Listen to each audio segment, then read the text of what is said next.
તો ભાઈ જુઓ અહીંયા જમવા આવી ગયા અને અહીંયા પનીર ટિક્કા, અહીંયા આગળ ડુંગળી રોટલી અને અહીંયા છે મારી છાશ. તો ભાઈ જમી લઈએ પછી જમીને વધે આગળ. આજુબાજુમાં બધું ફેમિલી જેવું છે એટલે બીજું વ્યૂ નથી બતાવતો.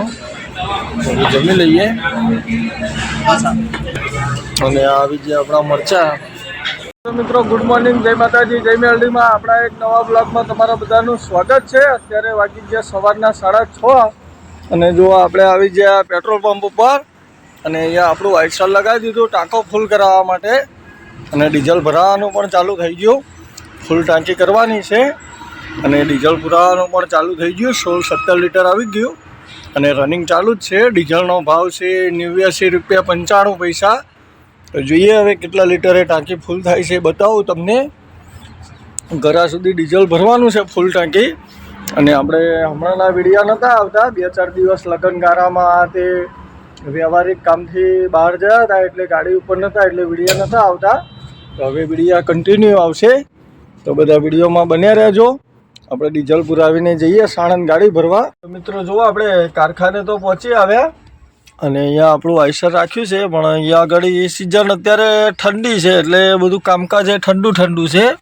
તો પાછળ કંઈક દાણાની ગાડી ખાલી થાય છે, કહીએ કે દાણાની ગાડી ખાલી થાય પછી આઈસર ભરી આપું. મેં કીધું વાંધો નહીં. હવે તો આપણે પહેલાં ફેરો મારે તો એના બિલ પડે છે જૂના, તો બિલ જમા કરાવવાના છે. મેં કરાવી આવીએ ત્યાં સુધી ચા આવી હતી કંપનીએ, તો ચા પી લઈએ. પછી ચા પી અને પછી જોઈએ કેટલા ટાઈમમાં ભરે છે આપણું આઈસર, પછી ક્યાંનું ભરાય છે એ પણ બતાવું તમને. તો ચા પાણી કરી લઈએ.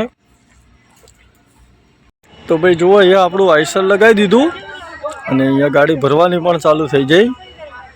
બધા હિન્દી પાસે કુટુર પુટુર કરીને ભરે છે. તો જોઈએ હવે કેટલા ટાઈમમાં આપણું આઈસર ભરાય છે. પછી ભરાય એટલે આપણે ટપાલ લઈને નીકળીએ ખાલી કરવા જવા માટે. તો જોઈએ હજી કેટલો ટાઈમ લાગશે. તો ભાઈ જુઓ અહીંયા આપણું આઈસર ભરાઈ ગયું અને આપણે આ રીતે જારી મારીને પેક કરી દીધું, જોઈ શકો છો. તો હવે વેતી કરીએ, બિલ આવી ગયા આપણા.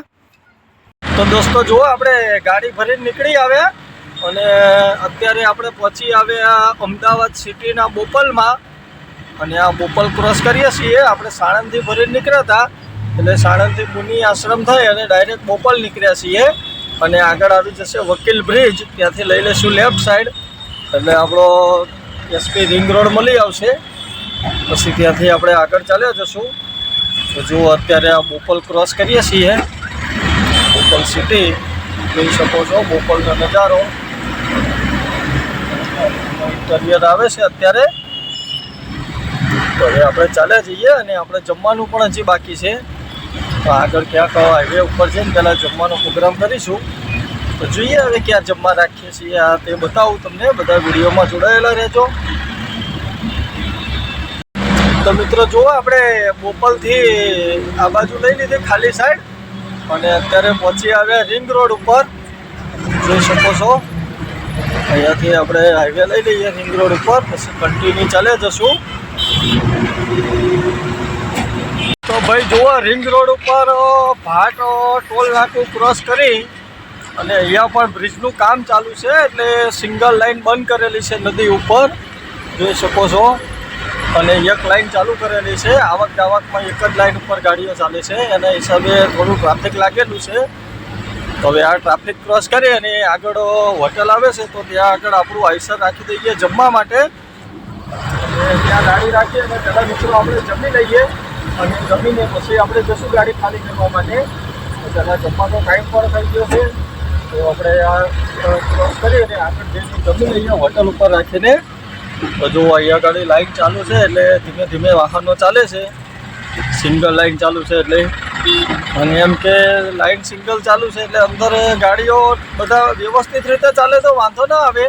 પણ આ નાની ગાડીઓવાળાને ઉતાવળ હોય એટલે એ વચમાં ઘૂસી જાય. નાની ગાડીઓ મોટી ગાડીવાળાને ચાલવા ના દે આ તે, એના હિસાબે પછી ક્યારેક અવારનવાર ગાડી મોટી ગાડીના બમ્ફર નાની ગાડીને ટચ થઈ જાય એટલે ખર્ચાની લેવડ દેવડ ચાલતી હોય આ તે, એવું બધું આ જામજૂમમાં વધારે થાય. અને નાની ગાડીવાળાની એક જ રિક્વેસ્ટ છે કે મોટી ટ્રકવાળા હોય મોટી ગાડીવાળાને લેફ્ટ સાઈડમાં જ્યાં તમારું માથું આવે છે ને ત્યાં તો ખાલી મોટી ગાડીવાળાના ક્લચ બ્રેકમાં પગ મૂકવાનું આવે છે, એટલે એમને ખાલી સાઈડમાં એટલું બધું દેખાય નહીં. તો જ્યાં તે આડી અવરી ગાડી ન ગાલવી, અને ગાલો તો તમારા જવાબદારી તમારા જોખમે જ જવા દેવી. પછી મોટી ગાડીવાળાનો વાંક કાઢે એ ખોટું પડે. જો અહીંયા આગળ આ બ્રિજ પૂરો થયો, આગળથી ડાયવર્ઝન પૂરું થાય ત્યાંથી આપણે હાઈવે ઉપર લઈ લઈએ ને પછી કન્ટિન્યુ ચાલે જશું. જો આપણો અન્નો આવે છે, હવે આ અન્નાને દબાવવા નથી દેતા ગાડીઓવાળા, બધા વચ્ચે ઘુસાડી દે એટલે આ રીતે ટ્રાફિક લાગી જાય વધારે. તો કંઈ નહીં, હવે આપણે તો કાઢી લઈએ બહાર, પછી આગળ રાખીએ જમવા માટે, પછી જમીને આગળની જર્ની સ્ટાર્ટ કરીશું. બધા વિડીયોમાં જોડાયેલા રહેજો. તો ભાઈ જુઓ અહીંયા જમવા આવી ગયા, અને અહીંયા પનીર ટિક્કા, અહીંયા આગળ ડુંગળી રોટલી, અને અહીંયા છે મારી છાશ. તો ભાઈ જમી લઈએ, પછી જમીને વધે આગળ. આજુબાજુમાં બધું ફેમિલી જેવું છે એટલે બીજું વ્યૂ નથી બતાવતો. તો જમી લઈએ, અને આવી ગયા આપણા મરચાં. તો મિત્રો આપણે જમીને નીકળ્યા ત્યારના કન્ટિન્યુ ડ્રાઈવ કરતા હતા, અને અત્યારે પહોંચવા આવ્યા છીએ ડેગામમાં.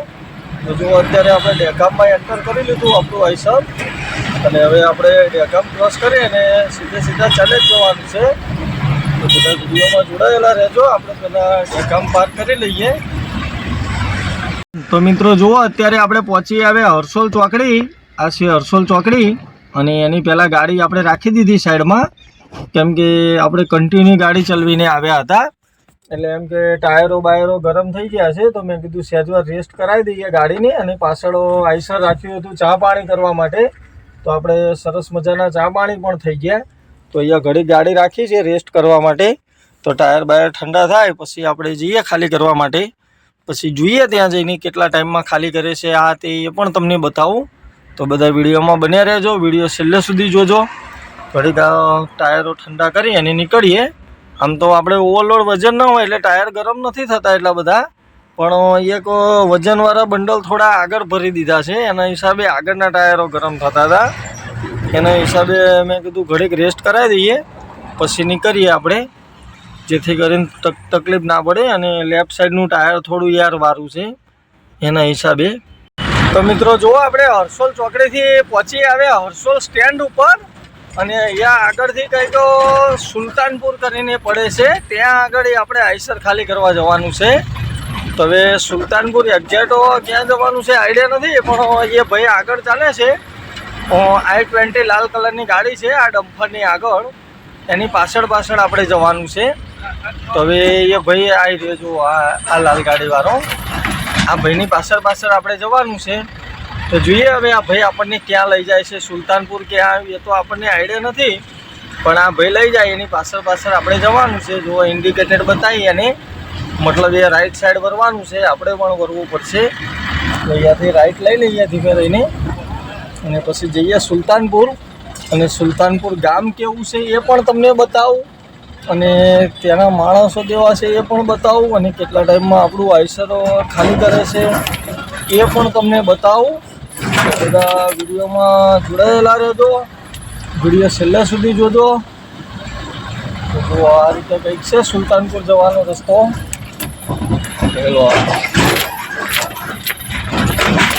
સુલતાનપુર અણિયોડ કરીને લખેલું હતું. હવે આ ગામડાના રસ્તા છે, હવે ક્યાં લઈ જાય છે ખબર નહીં. એની પાછળ ચાલ્યા જઈએ આપણે, જોઈએ હવે આપણને ક્યાં લઈ જાય છે ભાઈ. પછી ત્યાં જઈને ખાલી કરવાનું છે આઈસર, પછી ખાલી કરી અને એમટી જ મારવાની છે. અને હવે મિત્રો આપણે આપણા વિડીયોમાં ઓલ ઇન્ડિયાના વિડીયો જોવા મળશે તમને. તો ચેનલને સબસ્ક્રાઈબ ના કરી તો સબસ્ક્રાઈબ કરી દેજો, લાઇક શેર સબસ્ક્રાઈબ કરતા રહેજો, મસ્ત કમેન્ટ કરતા રહેજો. તો જઈએ પહેલાં સુલતાનપુર. તો મિત્રો જો આવું કંઈક હતું સુલતાનપુર કરીને ગામ, ત્યાં આપણે પાછળ આઈસર ખાલી કર્યું. અને ખાલી કરવાનું હું તમને ન બતાવી શક્યો, કેમ કે ગાડી ખાલી થતી હતી ત્યાં સુધી હું ગાડી સાફ સફાઈના કામમાં હતો, એટલે હું તમને ન બતાવી શક્યો. તો આપણે ગાડી તો ખાલી કરીને નીકળી આવ્યા છીએ, અને હવે ચાલે જઈએ સીધા હાઈવે ઉપર બહાર. તો હવે જોઈએ હવે અહીંયાથી ક્યાં હાઈવે મળે એ પણ મેં જોયેલો નથી. પેલા ભાઈએ સમજાવ્યું કે આગળ 3 રસ્તા આવે ત્યાંથી રાઈટ લઈ લેજો એટલે હાઈવે આવી જશે. તો હવે ક્યાં એક્ઝેક્ટ હાઈવે આવે આપણને આઈડિયા નથી, પણ કંઈ નહીં, હવે પૂછતા ચાલે જઈશું. એવું લાગશે તો કોઈને પૂછી લઈશું, કેમ કે આવા ગામડાના રસ્તામાં અંકનાવ રોડમાં લોકેશન પણ બરાબર કામ નથી કરતા સાલા, એ પણ આડા અવરા જ રસ્તા બતાવે છે. એટલે કંઈ નહીં, હવે ચાલે જઈએ ધીમે ધીમે. તો બધા વિડીયોમાં જોડાયેલા રહેજો. જોવા રિંગ રોડનું ટ્રાફિક, અહીંયા ટ્રાફિક લાગ્યો છે, હળવો ટ્રાફિક ચાલુ છે, ધીમે ધીમે ચાલે છે લાઈન, જોઈ શકો છો. અને હજી કેટલો ટ્રાફિક નડે એ પણ નક્કી નહીં, આગળ જતાં કેટલો ટ્રાફિક હશે એ. અને આ ટ્રાફિક છે આપણે રામોલ ટોલ નાકાનો, અને રામોલ ટોલ નાકાથી આગળ પણ ટ્રાફિક ચાલુ જ હશે, બ્રિજનું કામ ચાલુ છે એટલે. તો આપણે તો સાઈડમાં ગાડી લીધી તો પણ ધીમે ધીમે જ લાઈન ચાલે છે. બાકી આ વચ્ચેવાળી લાઈન જે આ ટેલર ઊભું એ લાઈન તો ચાલતી જ નથી, એ બહુ ધીમી ચાલશે, સાવ સ્લો લાઈન ચાલે છે. એટલે આપણે સાઈડમાં લઈ લીધી. આ કોઈક લોકલ જેટલા હોય એટલાને જ ખબર હોય કે આ સાઈડનું ટોલ નાકું ચાલુ છે. અને નાની ગાડીવાળા બધા સર્વિસ રોડ ઉપર ચાલ્યા જાય છે, એટલે નાની ગાડીમાં ઇંગલ ન નડે એટલે નીકળી જાય, અને આપણે હાઈટ ગાડીમાં ઇંગલ અડી જાય ઉપર એટલે ન નીકળી શકે. તો જો અહીંયા આગળ આ ટોલ પાર કરી લઈએ રામોલનો, પછી આગળ બતાવું તમને હજી કેટલો ટ્રાફિક મળવાનો છે એ. તો બધા વિડીયોમાં બન્યા રહેજો. આવું છે અમારું અમદાવાદ, અને અમદાવાદ રિંગ રોડનો આટલો ટ્રાફિક છે તો તમે અંદાજો લગાવી દો અંદર સિટીમાં કેટલો ટ્રાફિક હશે.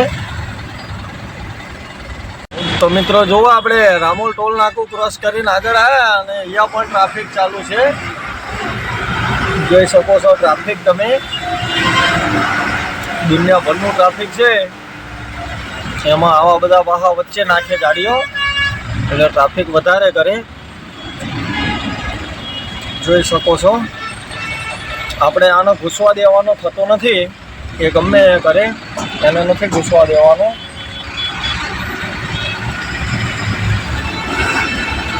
એનો ઘૂસવા દેવાનો થતો નથી આપણે, એ ગમે તે કરે.